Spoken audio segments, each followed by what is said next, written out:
আবু সাইদ আসলে গুলিতে মারা যাননি, তিনি আসলে রাজাকার ছিলেন, তিনি আসলে নেশাখোর ছিলেন, এই সেই কিছু একটা বিভিন্ন ধরনের আজেবাজে কথাবার্তা। কিন্তু আবু সাইদ হত্যাকারী, মানে আবু সাইদ ভাইকে তিনি হত্যা করেছেন, যে পুলিশ গুলি করেছে সেই পুলিশ কিন্তু এই ধরনের কথাবার্তা তিনি কিন্তু বলতেছেন। ওরে কোনো গুলি লাগে নাই, সাইদরে গুলিতে মরে নাই, ওদের রাজাকার, ওর একটা রাজাকার, ওটা গাঁজাখোর, ও গাঁজা খায় মারা গেছে, পিছনে মাথা ফাটা অনেকটা, বুঝছেন? ওই মাথা ফাটা নিশাখোর, ও গাঁজা খায় মারা গেছে, নেশা খায় মারা গেছে, নেশাতে মারা গেছে, পিছনে মাথা ফাটা আছে, পিছনে অনেক। তো এইটা মানে মানুষের মাথা কতটুকু বিকৃত হলে, মানুষের মাথা কতটুকু মানে পাগল পারা হলে তার মুখ থেকে এই ধরনের উল্টাপাল্টা কথা কিন্তু বের হয়, ঠিক আছে? আমরা সচক্ষে দেখলাম, পুরো পৃথিবী সচক্ষে দেখলো যে আবু সাইদ ভাই এভাবে হাত দুটা টানায় রাখছে, উনি সরাসরি হিট করলেন। এখন বলতেছে কি যে আবু সাইদ রাজাক আছে না, আবু সাইদ নেশা করছেন, সে নেশা করে মারা গেছে বা তাকে গুলি করে হত্যা করা হয়নি, এরকম কথাবার্তা কিন্তু আমরা শুনতেছি। আসলে সেই পুলিশ, যে পুলিশ কিন্তু আজকে রায় হয়েছে, আজকে আবু সাইদ ভাইয়ের মৃত্যুর রায় হয়েছে, সেখানে দুজন পুলিশ ফাঁসির মানে রায় পাইছে আসলে। তো এই পুলিশ কিন্তু সে বলতেছে আমি রায় মানি না, আমি এই রায় মানবো না, আমি এই রায় মানি না।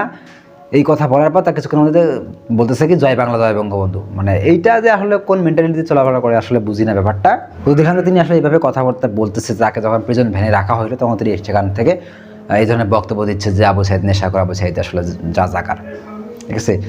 আসলে কি বলি, মাথাটা আসলে কাজ করে না যে মানুষ এত পরিমাণ নিকৃষ্ট মানসিকতার কিভাবে হয়।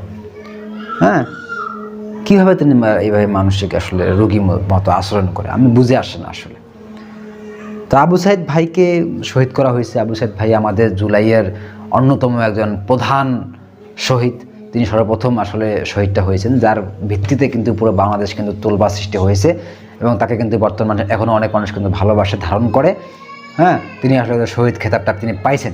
তো এটা ভালো দিক, তার মাধ্যমে বা তার উসিলা করে এবং এই শহীদদের উসিলায় মাধ্যমে কিন্তু আমার দেশটা কিন্তু সুন্দর একটা দেশ কিন্তু আমরা পাইলাম। এবং আবু সাইদ হত্যাকাণ্ডে যারা জড়িত আছে সবাইকে আসলে প্রকৃতভাবে শাস্তির আওতায় এনে প্রকৃতভাবে কিন্তু তাদেরকে বিচার কার্যকর করতে হবে, যেমনটা কিন্তু আজকে হইল। তো এরকম আরও যারা আছে সবাইকে ধরতে হবে, ধরে কিন্তু বিচার কার্যকর করতে হবে। দর্শক শ্রোতা, আপনারা কারা কারা খুব বেশি খুশি হয়েছেন যে আবু সাইদ হত্যা মামলা আজকে যে কজনকে আসামি রায় হয়েছে, আপনারা কারা কারা এই রায়কে খুশি হয়েছেন, রায় শোনার পর অবশ্যই কিন্তু আপনার সুন্দর মতামত এই ভিডিও কমেন্ট বক্সে লিখবেন।